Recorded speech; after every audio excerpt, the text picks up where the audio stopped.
I'm Ryan Mahoney, the Data Security Leader at the Mohawk Regional Information Center. Over the next several minutes, my colleagues here at the MORIC will guide you through some common security threats and privacy challenges faced every day by school districts in today's connected environment. Now I know what you're thinking, do hackers really care about us? We're just a school district. Why would they waste their time? We don't have any large financial assets or trade secrets to steal. The truth is, you are a target, and the latest research shows a rapidly expanding target. The data collected by the THE Journal, for example, suggests that the quantity of cyber incidents occurring in schools during the first 5 months of 2017 has already more than doubled the total incident count from all of 2016. Data of all kinds has value to hackers, and as learning is becoming increasingly personalized for students, districts are becoming the keepers of more and more data. Some data may have value to a hacker as is, or by being sold on the dark web, or its value may be that is important to the organizations who utilize that data every day. Ransomware attacks, for example, exploit the need to regularly access data in your information systems by encrypting files on infected computers and networks, rendering them inaccessible without a decryption key. In these cases, hackers demand payment for providing that decryption key and decrypting your data. Many organizations will gladly pay the relatively nominal fee to make the problem just go away and get their systems back. From 2015 to 2016, ransomware attacks grew by over 167 times and cost organizations over $209 million in the first quarter of 2016 alone, according to security researcher SonicWall. And yes, that tally does include school districts. The good news is there are simple steps we can all take to better protect the data we hold and, by extension, the students we educate. My colleagues will take you through 4 key areas and provide some valuable information to help prevent your district from becoming an easy target. First, we will talk about phishing, which is the most common method for introducing a threat into your systems. Next, we will discuss your data itself and help you understand what types of information are actually considered sensitive and how they should be handled. Then, we will review the process for selecting new systems for use by your district and the types of protections you should be looking for in those systems. And finally, we will discuss digital hygiene, where we will provide you with some tips and best practices for protecting yourself and your data in the digital world.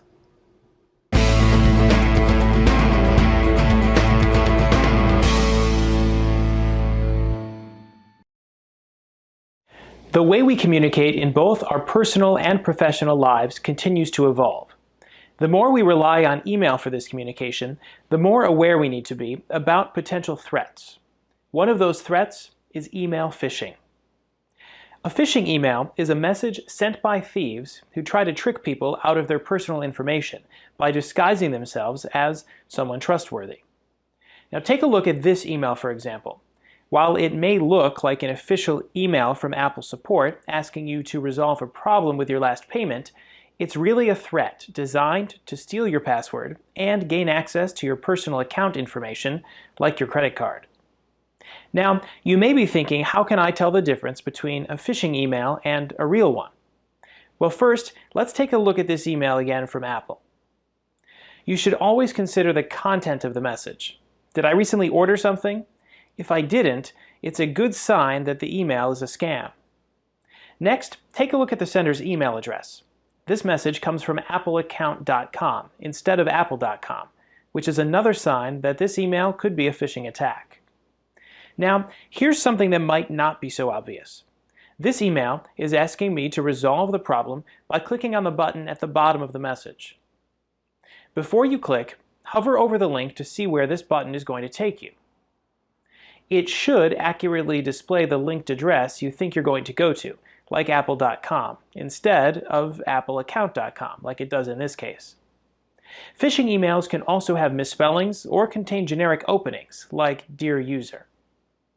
If you receive a phishing email, the best thing to do is just delete it.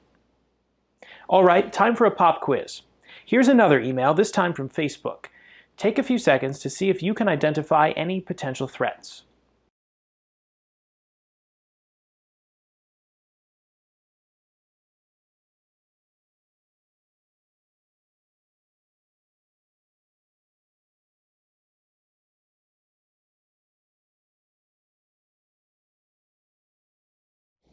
Okay, your time is up. How did you do? Your first clue might have been the content. There are no specifics in this notification. It doesn't tell me which one of my friends tagged me in the photo, and there's a generic blank profile picture. If you notice the email address of the sender, then you found another clue. This message was sent from facebookmail.net instead of facebook.com. Remember, you're also going to hover over the links to see where they're going to take you. Now this includes the unsubscribe link at the bottom of the message. If it really is a phishing attack, that link is probably bad too. So let's recap. You can spot a phishing email by putting the message into context. If the request is out of the ordinary, and if you aren't expecting it, it could be a phishing email. Next, check to see if the email address of the sender matches the site that you think the email's from. And hover over the links to see if they're taking you where you want to go. Finally, if it is a phishing email, just delete it. Keeping these tips in mind will help you make your inbox, computer, and your network a little more safe.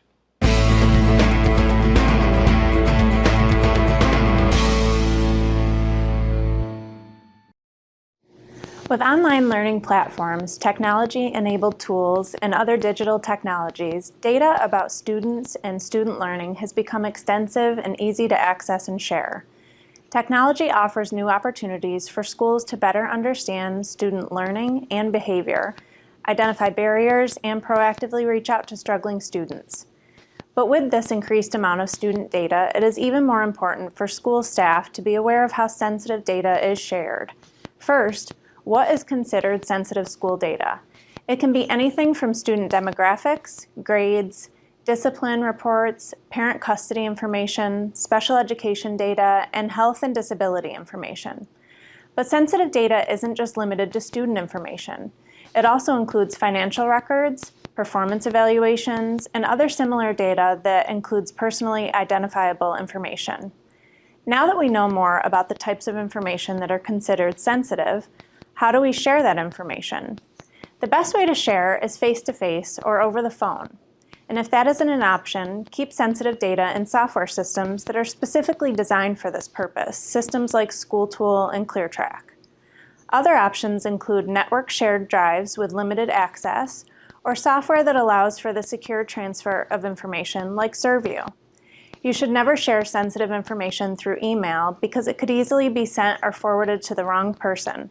Messages are archived and email is often available on a variety of devices, including off-network and on personal devices. So the next time you need to share information, think about the data, how sensitive it is, and then choose the best method for communicating that information with others.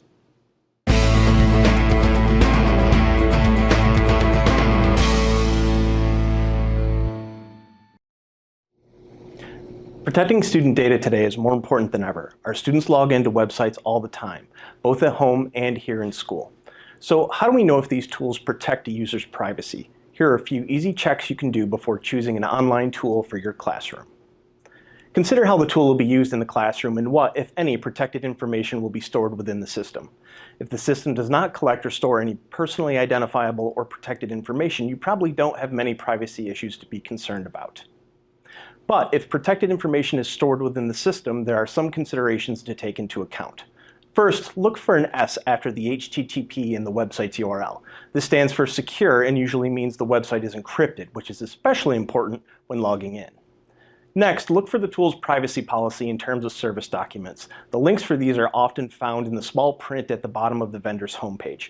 Now, these documents can be daunting to read, but they provide important information about how the company handles personally identifiable information.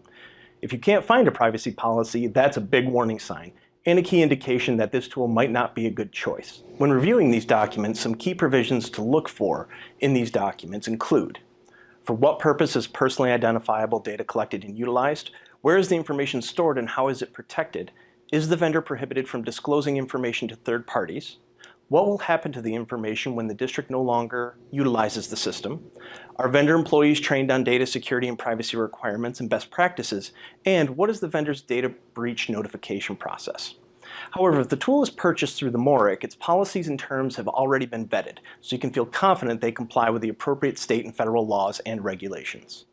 Finally, here's the biggest piece of advice for selecting an online classroom tool. Make sure you consult with administrators in your district, check with your school's technology coordinator, principal, or other administrator who can advise you on your district's policy and proper steps for moving forward. Parents have a right to know where their child's information is and how it's being utilized. Therefore, it's important that any tools utilized in a district to educate students of that district are approved by district administration.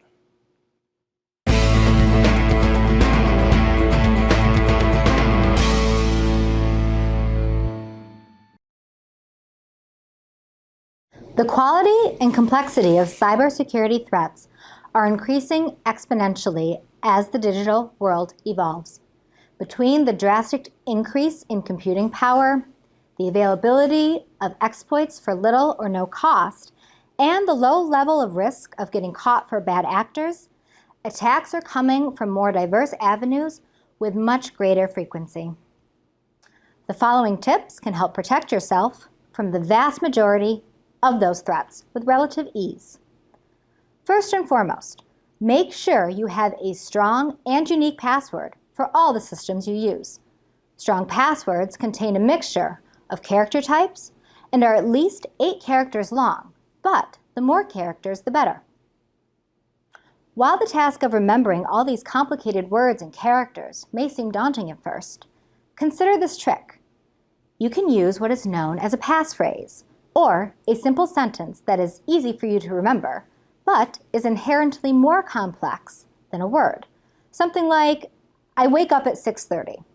Here, we have an easy-to-remember password with 18 characters, a capital letter, 3 numbers, 2 symbols, and 4 spaces. Now, I urge you not to use this specific example as your password, or any other easily guessable phrase, like a pet or family member's name for that matter. But it does demonstrate the idea that password management doesn't have to be difficult. As long as we are talking about passwords, it is critically important to be sure any device you have that stores or has access to privileged information is password or passcode protected, especially your cell phones, laptops, and other portable devices. And when those devices, along with your desktop, are not actively being used, they should always be locked to prevent others from accessing the data. The next important tip to remember is to never provide any sensitive information to either unknown or unverified entities. First and foremost, no legitimate organization will be asking you to provide your account information, social security number, or any other sensitive information through email. However, if you receive an email about a problem with your bank account or an order you have placed that you think might be legitimate, you are much better off going to your bank directly or the online store directly, rather than replying to the email or following any links that may be provided in the email. Finally, the most important tip of all is to remain vigilant and consider what you are being asked to do, what information you are being asked to provide, who is asking for the information, how they are asking for it, and does it make sense to provide it. If you are unsure or uneasy about anything you have received, or if you accidentally click on a link you realize may be malicious, report it immediately to your district or to the MORIC, where the possible threat can be evaluated. The sooner the threat is known, the faster and easier it can be to deal with. So, as with your personal physical safety, remember, if you see something, say something. We hope you found the last few minutes both informative and helpful. While there's no such thing as complete and perfect protection against cyber threats, there are certainly a number of simple and inexpensive ways to greatly enhance your district's security posture. First, learn to identify phishing attacks, which are the primary method of incursion for many additional types of threats. Second, understand what data contained within your systems is sensitive and how to manage that data. Third, select information systems that implement security and privacy protections your district is comfortable with. And fourth, practice good digital hygiene at school as well as in your daily lives. Remember, one of our most important jobs as educators is to protect the well-being of our students, and that includes their digital identities.